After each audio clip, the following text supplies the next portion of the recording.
Picture this. You are walking through the hushed, climate-controlled corridors of the Bibliothèque nationale de France in Paris. You step up to the desk, and you ask the archivist to see a very specific set of laboratory notebooks from the late 1890s. Right, the really famous ones. Exactly. But the archivist doesn't just go to a shelf and, hand you a leather-bound journal. Instead, they slide a legal document across the desk.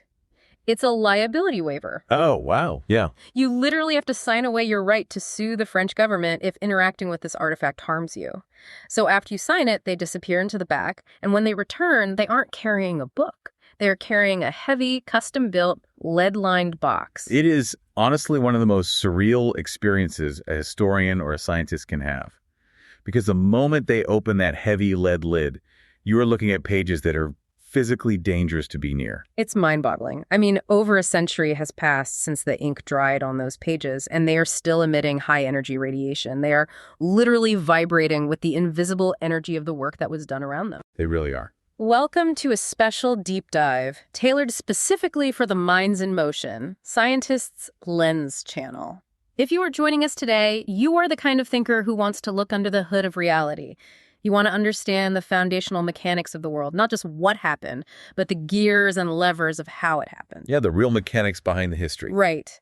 Today, our mission is to extract the critical, actionable wisdom from the person who wrote in those glowing notebooks. We are decoding what we call the Curie effect.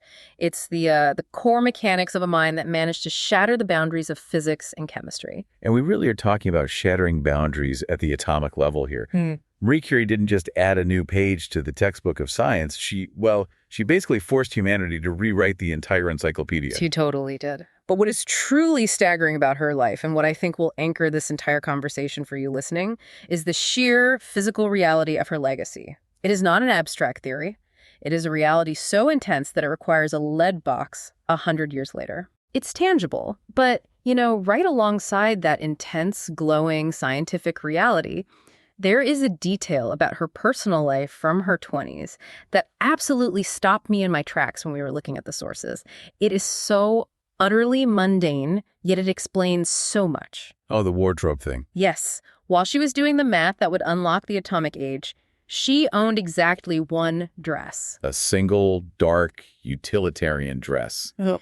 And it wasn't just a byproduct of her financial situation, though. I mean, she was living in extreme poverty at the time, but it was a fiercely deliberate choice. Right, and I see this, and my mind instantly goes to modern tech culture. You look at Silicon Valley over the last 20 years, and you have this archetype of the visionary founder, like Steve Jobs in his Issey Miyake black turtleneck every single day, or Mark Zuckerberg in his gray T-shirts. Yeah, the whole uniform concept. Exactly, and they talk endlessly about decision fatigue, the idea that a human brain only has so much cognitive energy to spend in a given day, and if you spend it deciding between a blue shirt and a green sweater, well, you have less energy left to design a microchip. Which is a very modern way of thinking about productivity. Right. But Marie Curie was executing this exact strategy over a century before it became a boardroom buzzword, and she wasn't doing it to build a personal brand or to look, aesthetic for a magazine cover. No, not at all. She was doing it for sheer intellectual survival. She understood that her mind was her only real asset.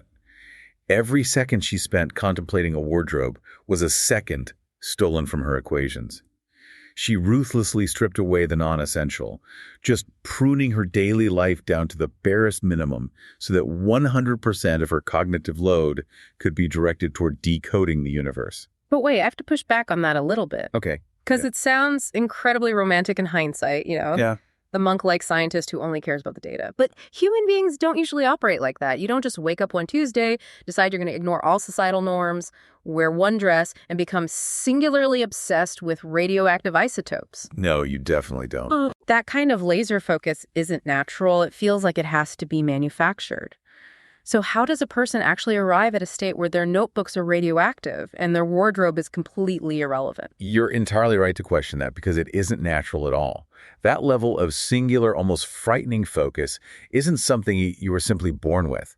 It is forged. It is hammered into existence under immense systemic pressure. To understand the mechanics of her mind, we have to understand the crucible she was forged in. We really have to go back to Warsaw, Poland in 1867. Her origins, Marie Skłodowska. Exactly. And the geopolitical context of Warsaw in the late 19th century is the master key to unlocking her psychology.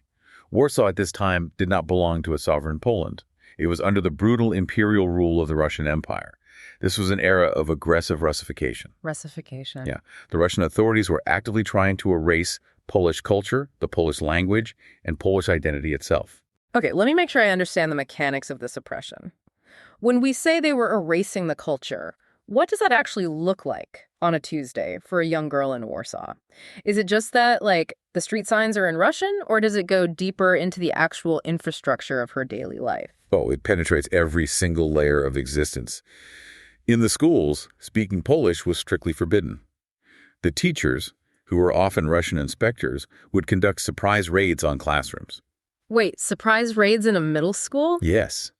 If a student was caught reading a book in Polish or studying Polish history, the consequences were severe.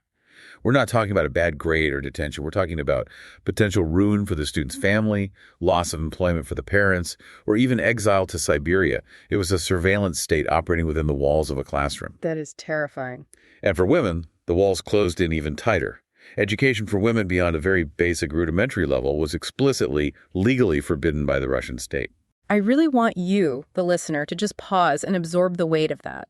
If you are listening to this deep dive right now, you are probably doing so on a smartphone that contains the sum total of human knowledge accessible in milliseconds. You can pull up a university lecture on quantum mechanics while waiting in line for coffee. Marie Curie lived in a society where a woman seeking higher education was literally committing a crime against the state. And that is exactly where the rebellion begins.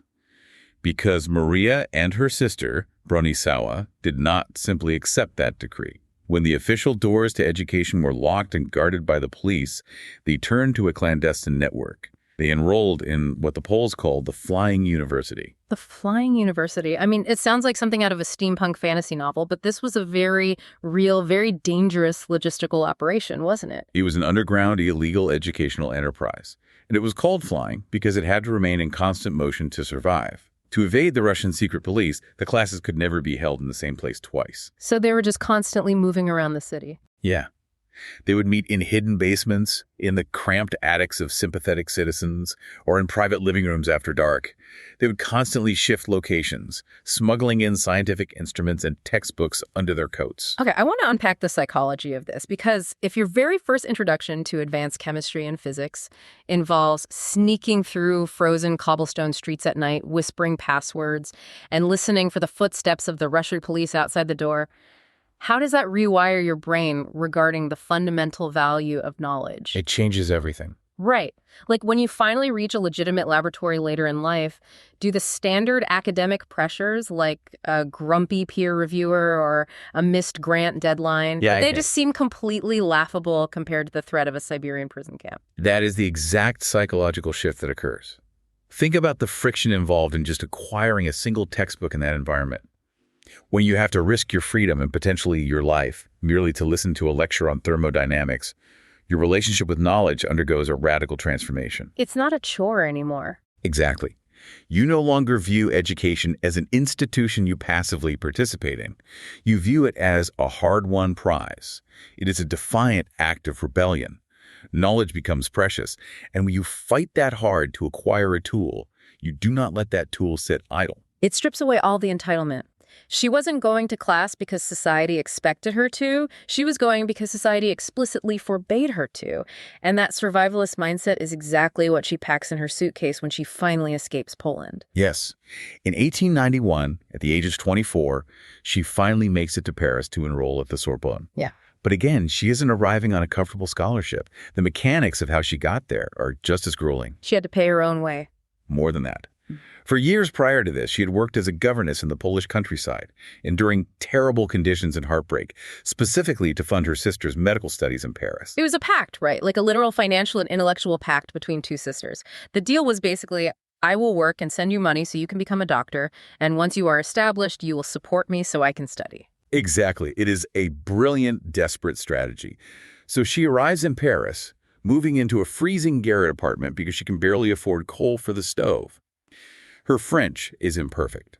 She is intellectually behind her male peers because her underground education, while heroic, obviously lacked the formal, laboratory training the French students had enjoyed for years. Right, they were in state-of-the-art labs and she was in basements. Right. So she's operating in a second language, practically starving, literally fainting from hunger in the classroom because she wouldn't spend money on food. And despite all of those immense compounding disadvantages, what is the result? The result is that she finishes first in her physics class. Yeah. And then, feeling that wasn't quite enough to secure her foundation, she stays on and finishes second in her mathematics class the following year. It's staggering, but it makes perfect sense when you view it through the lens of the Flying University. She wasn't at the Sorbonne to network or, have the college experience. She was there to consume every single drop of knowledge she had been starved of for 24 years. And this realization, this deeply ingrained cellular understanding that the perfect conditions for learning and working simply do not exist, directly births the first major mechanism of her success. Which brings us to the first core principle of the Curie effect. Persistence as a deliberate, calculated research method. I really want to spend some real time on this because persistence is one of those words that gets thrown around in motivational speeches so often that it loses all its meaning. We kind of just conflate it with trying hard. But the way Curie deployed persistence was highly technical. Let's fast forward a few years. It's 1898. She is now married to Pierre Curie, a brilliant physicist in his own right, and she publishes a hypothesis that is, frankly, audacious. Audacious is definitely the right word. So to set the stage here, another scientist, Henri Becquerel, had recently discovered that uranium emitted these strange, invisible rays that could expose photographic plates. It was a neat trick, but most of the scientific community quickly lost interest and moved on to other things, like X-rays. They just kind of shrugged it off. Yeah, pretty much. But Marie Curie decides to look closer. She starts using an incredibly sensitive instrument Pierre had invented, an electrometer, to measure the electrical charge in the air around these uranium rays. So she isn't just taking photos, she is precisely measuring the energetic output. Exactly. Precision is her baseline. And as she is measuring various minerals, she looks at a specific type of raw uranium ore called pitchblende. And she notices something mathematically impossible based on the physics of the time. The raw dirt, the pitchblende, is emitting far more radiation than the pure uranium extracted from it. Wait, I need to pause you here because my brain is snagging on the physics of this. If the uranium is the thing creating the radiation, how can the dirty raw rock be more radioactive than the pure concentrated uranium? That sounds like saying a cup of muddy water is wetter than a cup of pure water. It is a fantastic question, and it is the exact logical paradox that Marie Curie recognized. If you have a rock containing 10% uranium, it should only emit 10% of the radiation of a pure block of uranium. But the pitchblende was emitting nearly 4 times the radiation of pure uranium. So there is only one logical conclusion. Right. Logic dictates that the uranium is not acting alone. There must be something else hiding inside that rock. An unknown, undiscovered element that is vastly more radioactive than uranium itself. It was a massive intellectual leap. But here's the problem with massive intellectual leaps, right? A hypothesis is just a beautiful guess until you can prove it physically. Exactly. And proving it meant she had to physically isolate this unknown element from the raw dirt. And when we say dirt, we are not speaking metaphorically here. We mean literal, heavy, toxic dirt. Because this unknown element was so highly radioactive, it meant there was only an incredibly tiny microscopic amount of it hiding inside the pitchblende. Right, parts per million. So to get enough of it to prove its existence to the chemical community, who, by the way, demanded atomic weight measurements before they believed anything, she needed to process metric tons of raw pitchblende. Metric tons? So how does a female scientist with very little funding process metric tons of radioactive rock in 1890s Paris? She doesn't get a pristine, state-of-the-art laboratory at the Sorbonne, does she? I'm guessing no. No. The university administrators weren't about to give prime real estate to a woman chasing a wild theory. They gave her a discarded space. It was a leaky wooden shed with a dirt floor. It had previously been used as a dissection room for medical students, but was deemed too unsanitary even for corpses. Wow. Too unsanitary for dead bodies. Yes. The roof had skylights that let the rain pour right in. There were no fume hoods to vent the toxic, corrosive gases she would be generating. I read a quote from a visiting German chemist who came to see her lab years later, and he was so appalled he called it a primitive hovel. Pierre himself said it was a cross between a stable and a potato cellar. It was an absolute environmental nightmare. But this is where we have to define what persistence meant to Marie Curie. We need to draw a very sharp line between stubbornness and persistence as a research strategy. Okay, let's dissect that. What is the difference? Because they sound similar on the surface. Stubbornness is an emotional reaction. It's doing the same thing over and over, off blindly, hoping reality will bend to your will. Stubbornness is sitting in the leaky shed, writing endless angry letters to the university demanding a better lab and refusing to work until you get it. Right, focusing on how unfair it all is. Exactly. But persistence, in the Curie sense, is realizing that the method is the work. She didn't wait for the conditions to be perfect. She looked at the primitive hovel. She looked at the mountain of radioactive dirt dumped in the courtyard, and she picked up a shovel. I really want to try and visualize the mechanical reality of this. Because she isn't just looking through a microscope. She is engaging in back-breaking, heavy industrial labor. I imagine it's like, imagine you were trying to find one specific glowing grain of sand on a massive beach, but you don't have a metal detector or a sieve. You have to chemically process the entire beach, bucket by bucket. How did she actually do it? What is the chemical mechanism of isolating an element that no one has ever seen before? It is a process called fractional crystallization, and it is agonizingly tedious. She would take massive cast iron cauldrons, fill them with raw pitchblende, and boil them in strong acids and alkalis. Cast iron cauldrons, like a witch's brew. Basically, yes. She would stand there with an iron rod, almost as big as she was, physically stirring this boiling sludge for hours while noxious fumes poured into the unventilated shed. So she is dissolving the rock into a liquid soup. Exactly. And once she had the soup, she had to separate the elements. Yeah. She figured out that the unknown element, which she eventually named radium, behaved chemically very much like barium, which was also in the rock. But radium chloride is ever so slightly less soluble in water than barium chloride. Meaning it turns back into a solid crystal just a little bit faster as the liquid cools down? Precisely. So she would boil this toxic soup, let it cool, and watch as tiny crystals began to form at the bottom of the basin. The crystals that formed first were slightly richer in radium. She would carefully pour off the liquid, keep the crystals, dissolve them again in fresh acid, boil it, let it cool, and harvest the new crystals. And how many times does she have to repeat this dissolve, boil, crystallize loop? A dozen times, 100. Thousands of times. Thousands. Thousands, day after day, month after month, for 4 grueling years. In the winter, the temperature in the shed dropped below freezing, and she had to wear layers of heavy coats just to hold the beakers without her hands going numb. Oh my. And in the summer, the shed turned into a suffocating greenhouse of chemical vapors. And through it all, she is mechanically, systematically processing tons of earth down into smaller and smaller bowls of liquid, until finally, she was left with a thimble-sized amount of pure white powder. Radium chloride. Radium chloride. And the haunting, beautiful payoff of this unimaginably brutal labor was the physical evidence. She wrote in her journals about walking back into that dirt floor shed late at night with Pierre. They didn't turn on the gas lamps, they just stood in the darkness. And all around the room, the glass tubes and vials containing the concentrated radium were glowing. A faint, ethereal blue light. She described it as looking like fairy lights. It was one of the most beautiful sights she had ever seen, the physical manifestation of her own mind glowing in the dark. It gives me absolute chills to picture that. Standing in the dark, looking at the glowing heart of the universe that you just pulled out of the mud with your bare hands. But, and we have to acknowledge this, the dark, tragic irony of that moment is heavy. She had absolutely no idea that this beautiful, glowing triumph was actively destroying her cellular structure. Not at all. The radiation she was staring at was killing her.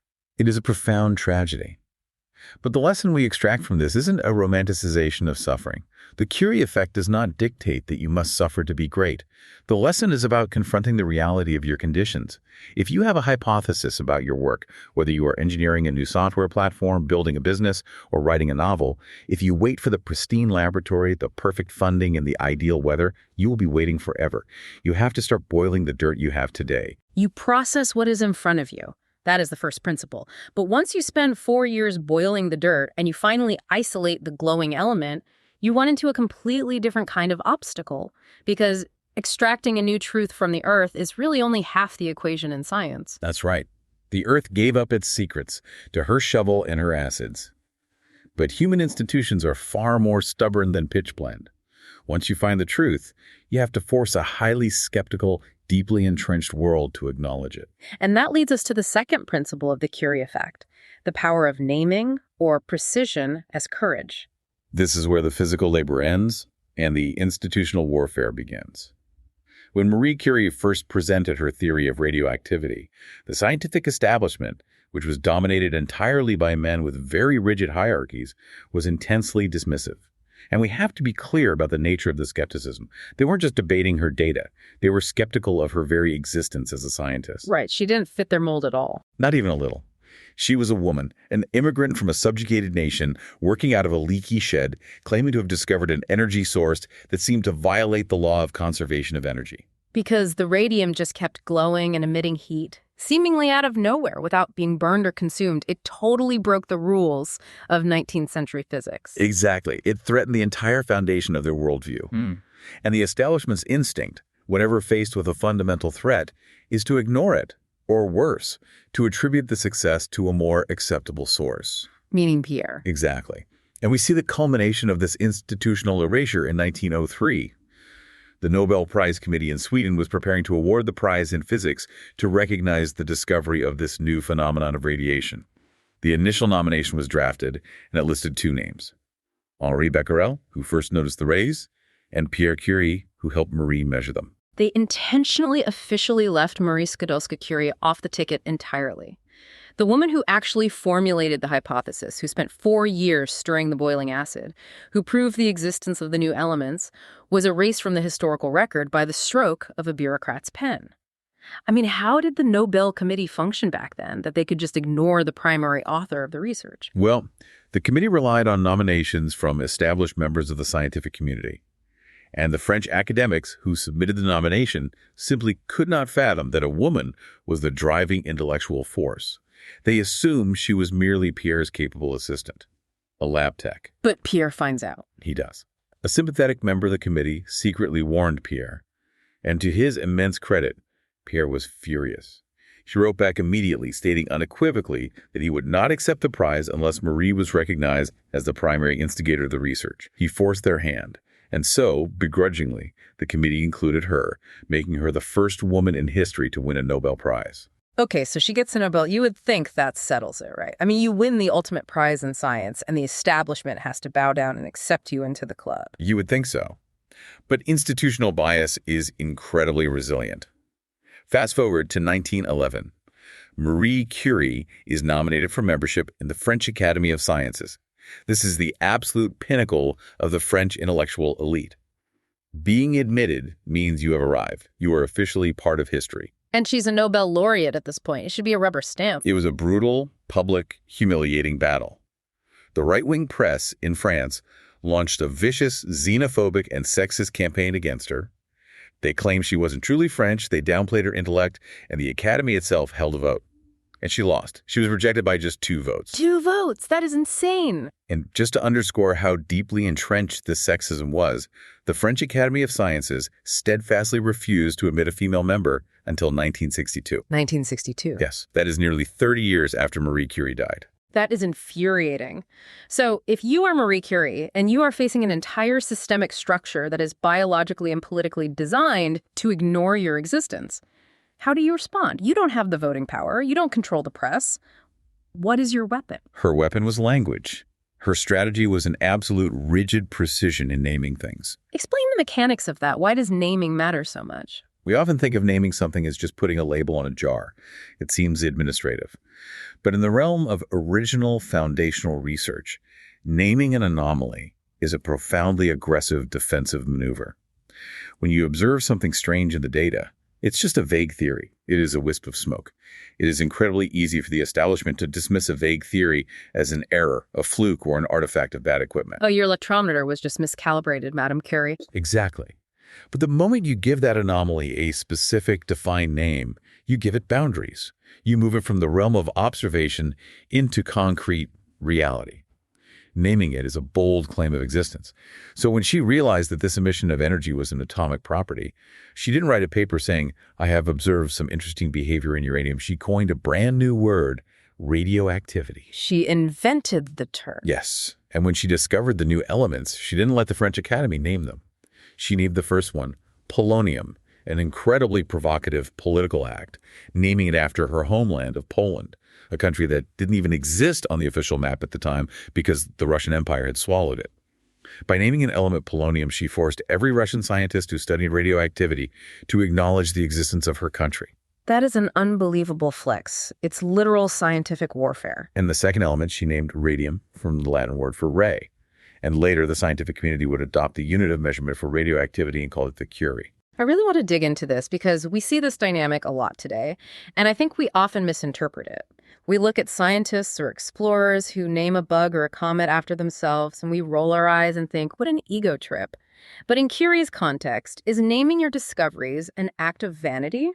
Or is it an act of pure, unadulterated necessity when the system is actively trying to erase you? It is absolute necessity. It is precision as a form of courage. If you do not name your discovery, if you do not define the specific terms of your own work, someone else will. And historically, the people who come along to name your work are usually the ones who will write you out of the history books in the process. Marie Curie didn't leave her findings vague for the men in the academy to interpret. She made them undeniably concrete. This is radioactivity, this is polonium, this is radium.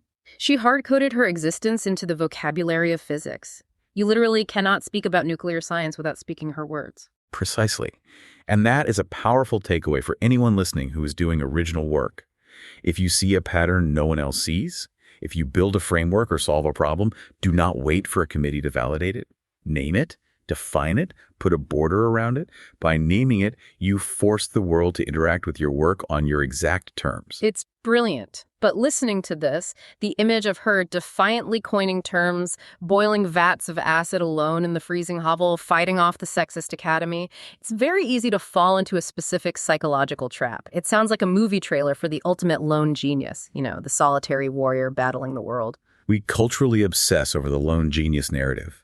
The isolated, brilliant mind sitting in a dark room, smarter than everyone else, needing no one, solving the universe by pure force of solitary will. But the Curie effect requires us to completely dismantle that myth, because the reality of her success introduces our third principle. Collaboration is not a weakness.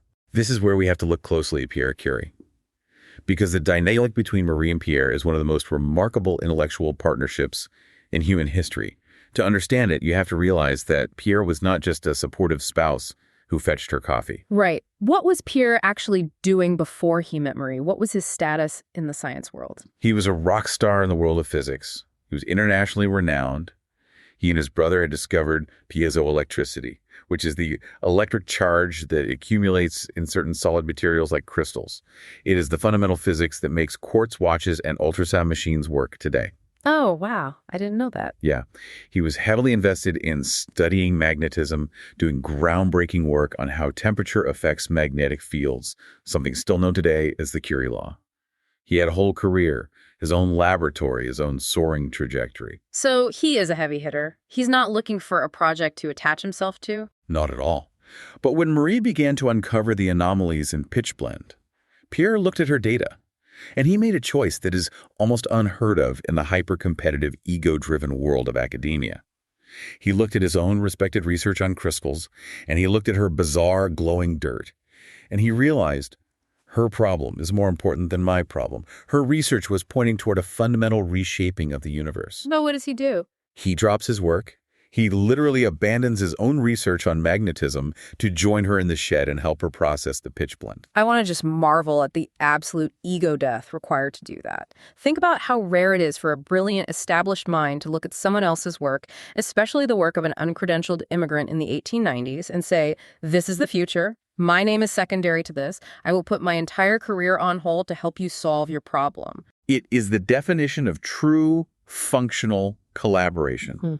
They weren't competing for first author status on the paper. They published together, they thought together, they argued together.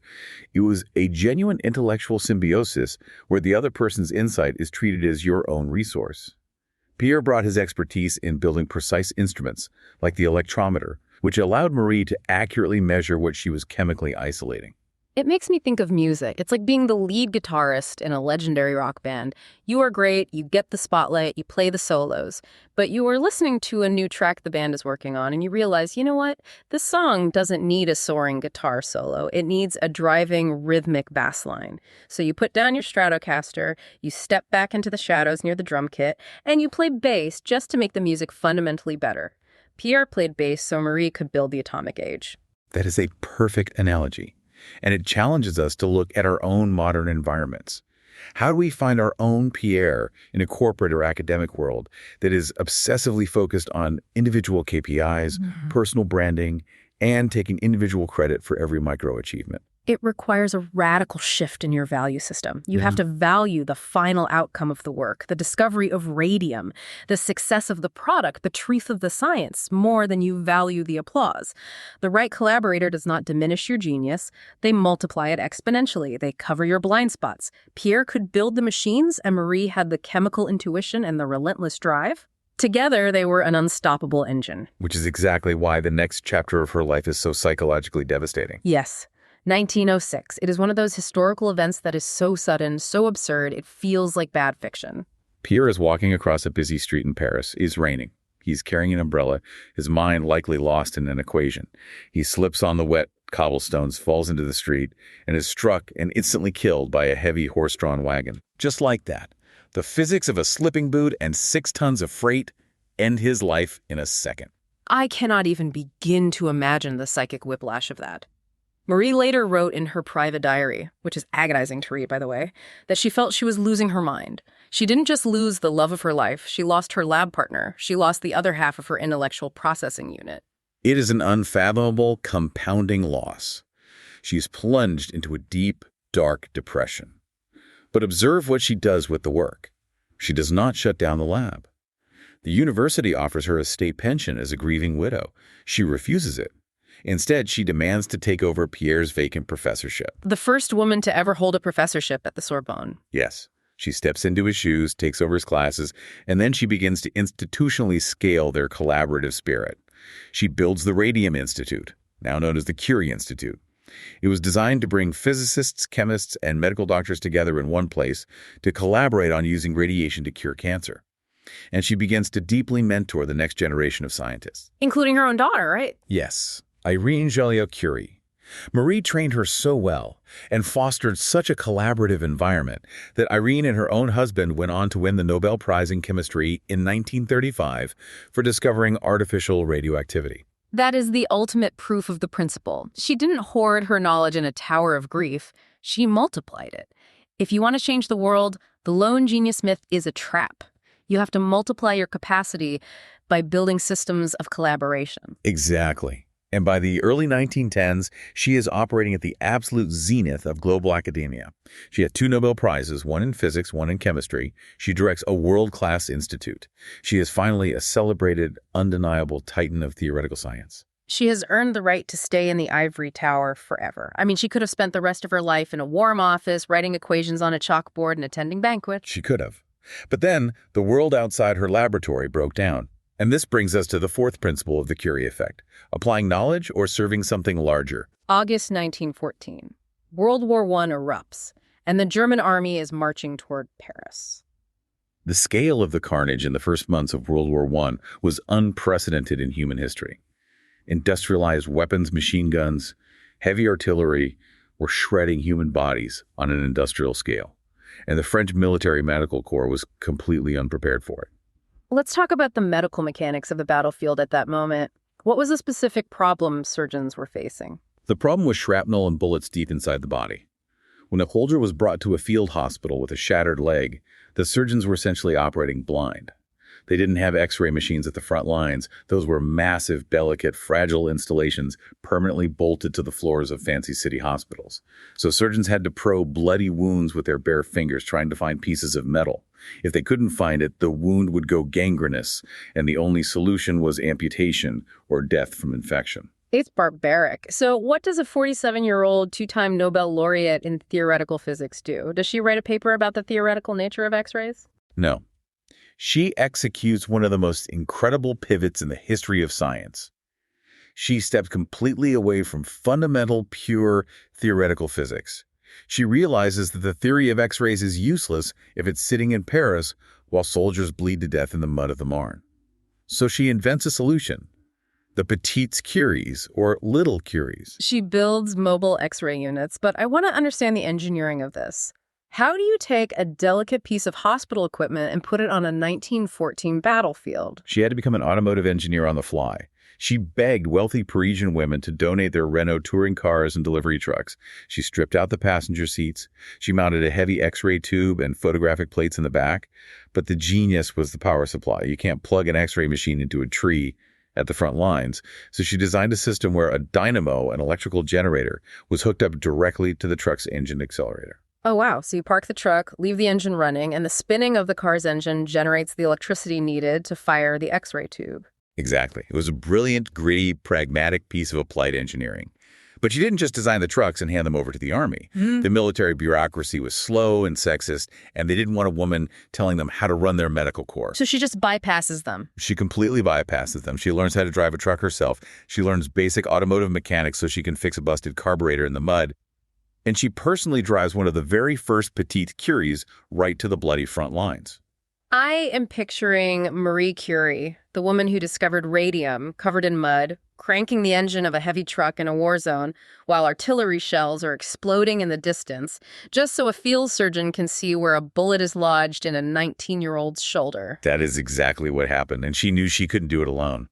So she recruited 150 women, many of them young students, and trained them in radiology, anatomy, and automotive repair. She created a fleet of 20 mobile units and established 200 permanent radiological posts at field hospitals. If we connect this pivot back to her origins, it makes perfect poetic sense. Remember the Flying University in Warsaw? She grew up under military occupation. She knew intimately what it meant for human beings to suffer under the boot of a violent empire. And she knew what it meant to have a problem that had a tangible, actionable solution if only someone was brave enough to implement it. When the war came, her answer to the question, what is your scientific genius for, wasn't some abstract theory about the future of humanity. Her answer was, right now. Exactly. Knowledge for the sake of knowledge is beautiful, and she loved pure research.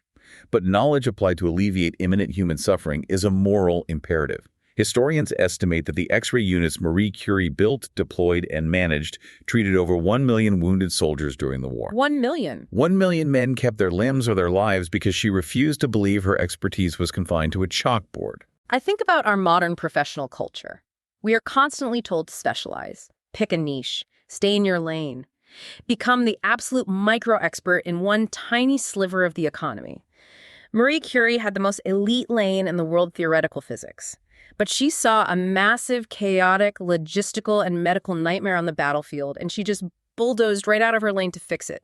She didn't say, I'm a physicist, not a mechanic. She said, I have a brain, and there is a problem. It completely shatters the idea of the detached, aloof intellectual. But we must turn the page to the final chapter of her story, and we have to face the darkest, most inevitable consequence of this deep dive.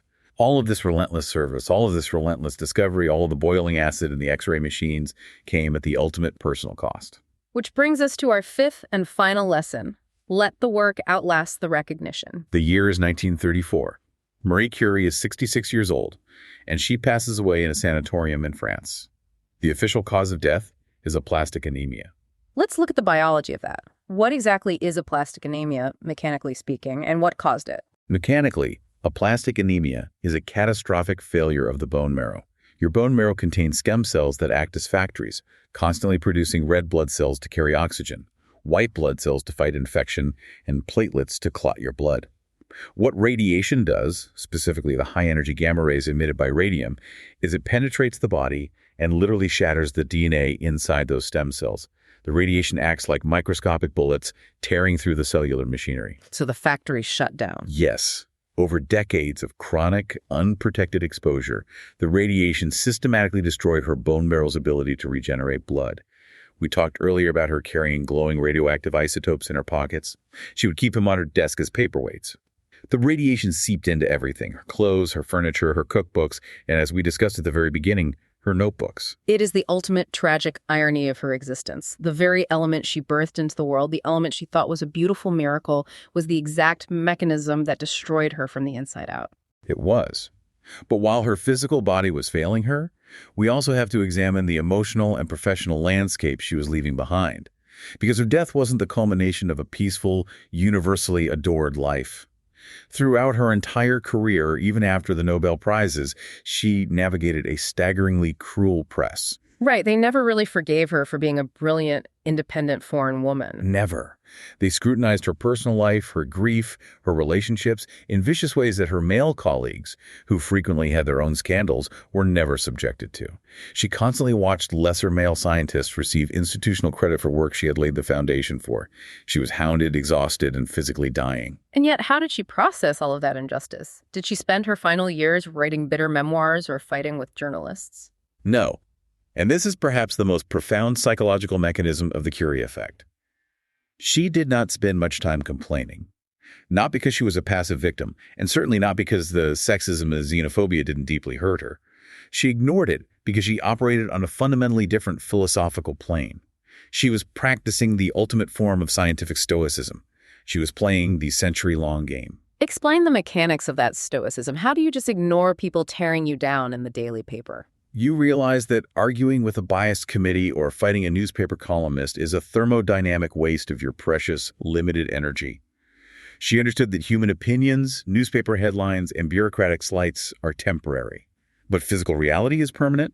She realized that the work itself is the ultimate, unassailable argument. You can write a hit piece about my personal life on page 4 of the Paris Papers, but you cannot undiscover radium. Exactly. You can deny me a seat at the French Academy because I am a woman. But my mobile X-ray units are still saving the lives of your sons on the battlefield. You can leave my name off the initial Nobel nomination, but the physical, concrete foundation of the Curie Institute will outlast your petty bureaucracy by centuries. She trusted the physical evidence. She knew that eventual scientific truth acts like gravity. It is undeniable, and it eventually pulls everything toward it. If you consider the contrast between Marie Curie's timeline for success and the culture we live in today, it is absolutely jarring. Jarring is the word. We live in an ecosystem of hyper-instant gratification. A researcher publishes a paper and immediately logs online to check their citation count. We launch a project and immediately refresh social media to see if you're trending. We want the applause before the paint on the work is even dry. We optimize for immediate, fleeting recognition. It really feels like the difference between building a sandcastle versus building a cathedral. Building a sandcastle is great if your goal is immediate recognition. You build it on a crowded beach, it takes an hour, and people walk by and clap and say, "Wow, great sandcastle." You get the dopamine hit. But the moment the tide comes in, it is completely erased. It's gone. Marie Curie was not interested in sandcastles. She was quietly, methodically laying the massive stone foundation for a cathedral of human knowledge. And when you build a cathedral, it takes decades. Your hands bleed from moving the stones. You are working in the mud. No one applauds the foundation. In fact, people might mock you for digging such a deep hole. And the hardest part is you know you will probably die before the spire is ever placed on top.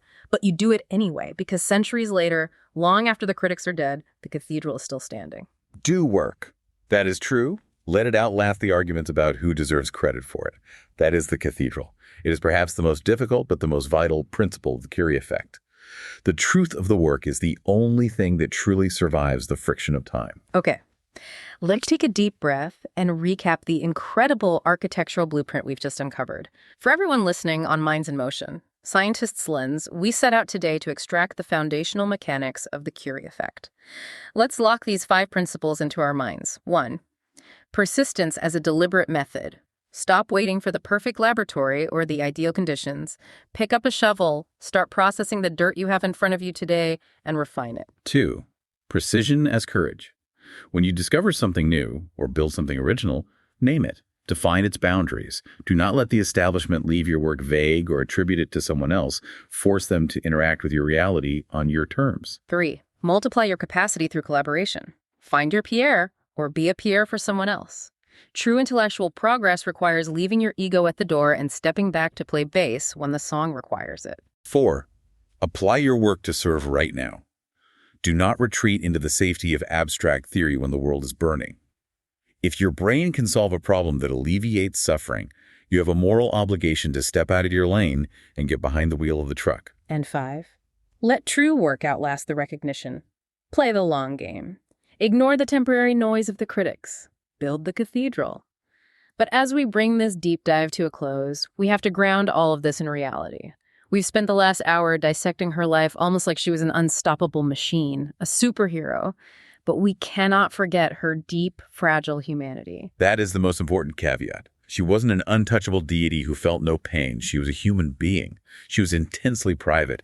She suffered from crippling, debilitating bouts of depression, especially after the loss of Pierre. She was physically exhausted for most of her adult life. She was a mother trying to raise two daughters while changing the laws of physics. She was human, she was deeply flawed, and she was hurting. Yet she did the work anyway. It wasn't effortless genius. It was an agonizing, continuous exertion of will against a universe that constantly told her no. And that is what makes the legacy real and attainable. It is the exertion that matters. So I want to leave you, the listener, with a brand new concept to mull over as you go back to your own life, your own lab, or your own office. A final provocative thought based on everything we've unpacked today. We started this deep dive talking about the visceral, physical reality of her notebooks in Paris. The fact that 100 years after she put her pen down, those pages are still radiating invisible, undeniable energy. You literally need a lead box to safely be near them. Her physical work was so intense, so singularly focused, that it permanently altered the atomic structure of her environment. So ask yourself this. If you were to look at your own life's work right now, your daily projects, your relationships, your art, the code you are writing, the business you are building, what is the invisible radiation you are leaving behind? It's a profound question. What energy are you charging the atmosphere with? Exactly. What habits, what impacts, what undeniable truths are you embedding into the world right now that are powerful enough to outlive your own name? Will your work still be emitting energy a century from now, or will it fade the moment you leave the room? If this deep dive made you rethink the mechanics of how you approach your own work, do us a favor. Share this audio with someone who needs a reminder of why they do what they do. Send it to a collaborator who is stuck in the dirt, exhausted by the process, and needs to remember that the glowing element is waiting at the bottom of the crucible. Thank you for joining us on Minds in Motion, Scientist's Lens. Until next time, stay curious, do the work, and let it matter.